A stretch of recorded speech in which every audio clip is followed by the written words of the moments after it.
Hi hello.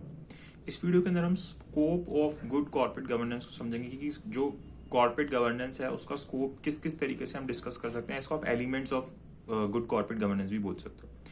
तो सबसे पहले जो एलिमेंट्स हैं या स्कोप है इसका गुड कॉर्पोरेट गवर्नेंस का, उसके अंदर किसका किसका रोल आता है। तो सबसे पहले बोर्ड ऑफ डायरेक्टर्स जो होते हैं उनका रोल आता है। किसका? बोर्ड ऑफ डायरेक्टर का रोल्स आता है। अब यहाँ पे हमें देखना है कि बोर्ड ऑफ डायरेक्टर का क्या रोल होता है।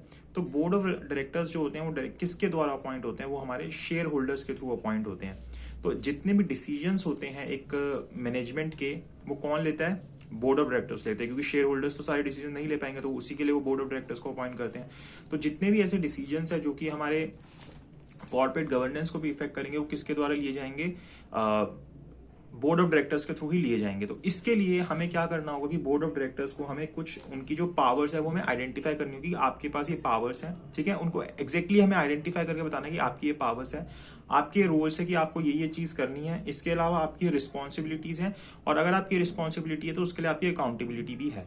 तो इसके थ्रू हम कंफर्म कर सकते हैं कि कॉर्पोरेट गवर्नेंस आए, यानी कि जो बोर्ड ऑफ डायरेक्टर्स है उसका रोल क्या रहेगा कॉर्पोरेट गवर्नेंस के अंदर। अगर हम आइडेंटिफाई कर देते हैं, क्योंकि हमारे बिहाफ पे, शेयर होल्डर्स के बिहाफ पे कौन डिसीजन लेगा? बोर्ड ऑफ डायरेक्टर लेंगे।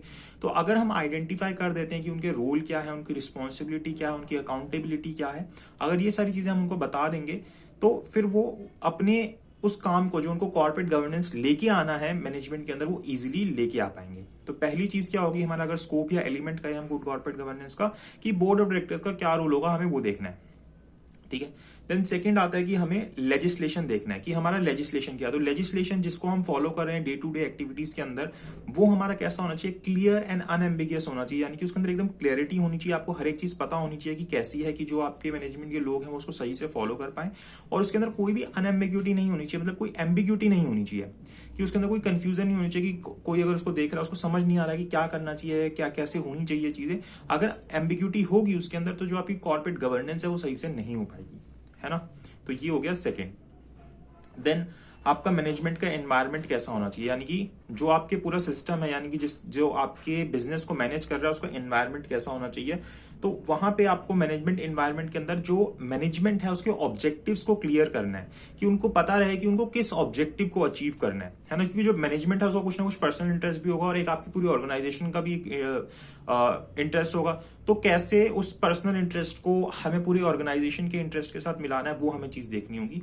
तो हमें क्या करना है कि जो मैनेजमेंट का ऑब्जेक्टिव है उस तक कैसे पहुंचना है मैनेजमेंट के थ्रू, मैनेजमेंट एनवायरनमेंट कैसे बनाना है कि हम अपने ऑब्जेक्टिव को पूरा कर सके। तो इस चीज के ऊपर हमें ध्यान रखना होगा, और इसी के लिए फिर हमें जो भी भाई स्किल्स चाहिए अपने मैनेजमेंट के अंदर, या जो भी उनके पास मतलब कैपेबिलिटीज होनी चाहिए, वो सारी हम इंश्योर करें अपनी, ठीक है। देन आपके आते हैं बोर्ड्स के स्किल। किसके? बोर्ड्स के स्किल। अभी हमने क्या देखे थे? मैनेजमेंट की बात कर रहे थे। अब हम क्या देख रहे हैं? बोर्ड के स्किल्स क्या होने चाहिए। भाई आपने देखा रोल ऑफ बोर्ड क्या होता है, कि भाई आप उनको आइडेंटिफाई कर दोगे, ये सब चीजें कर दोगे कि आपकी रोल्स, रिस्पॉन्सिबिलिटी, अकाउंटेबिलिटी क्या है, पावर्स क्या है, ये सब आप उनको बता दोगे। लेकिन कुछ ना कुछ स्किल्स भी होने चाहिए आपके बोर्ड के पास, तभी तो वो अपने रोल्स, रिस्पॉन्सिबिलिटीज को कर पाएंगे। अब आप किसी को भी उठा के अगर बोर्ड का मेंबर बना दोगे, तो उससे वो अपने रोल्स, रिस्पॉन्सिबिलिटीज को पूरा तो नहीं कर पाएंगे। तो इसके लिए आपको क्या करना पड़ेगा? उनके पास कुछ ना कुछ स्किल्स होने चाहिए, वो आपको कंफर्म करना पड़ेगा। तो उनके पास क्वालिटीज हो, स्किल्स हो, नॉलेज हो, क्वालिफिकेशन हो, ये सारी चीजें इंश्योर करनी है। जैसे कि कैसी कैसी नॉलेज, एक्सपीरियंस होने चाहिए उनके पास। ऑपरेशनल या टेक्निकल एक्सपर्टीज होनी चाहिए उनके पास, ऑपरेशनल या टेक्निकल एक्सपर्टीज होनी चाहिए।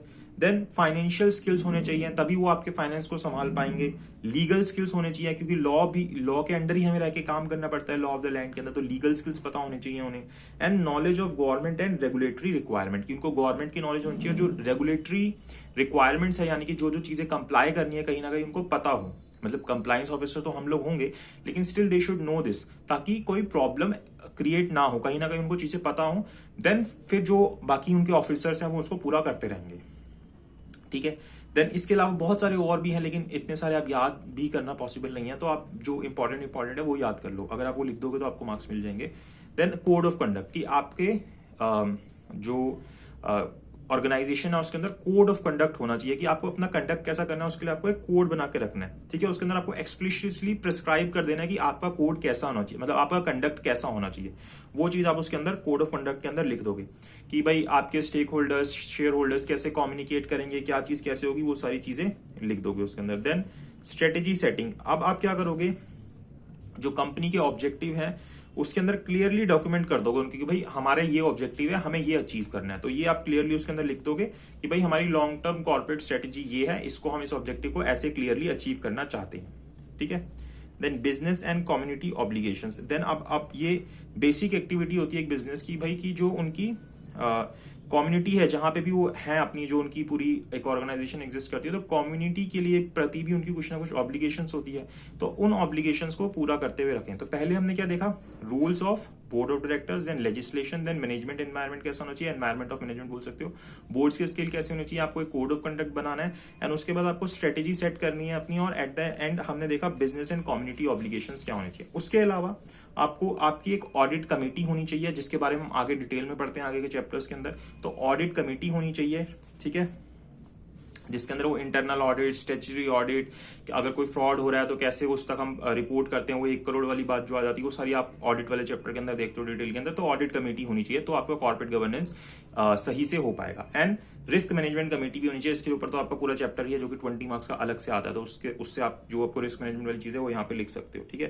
भाई। एनालाइज करना रिस्क को, कैसे ट्रीट करना है, कैसे चीज करनी है, वो सारी चीज यहाँ पे लिख सकते हो। तो ऑडिट कमेटी, रिस्क मैनेजमेंट, ये तो पूरा वहां से आप टॉपिक ही पढ़ते हो, तो वो चीज लिख सकते हो। तो ये सारे एक गुड कॉर्पोरेट गवर्नेंस के क्या है, एलिमेंट्स हैं, या स्कोप भी आप बोल सकते हो, दोनों तरीके से आपसे पूछ सकता है।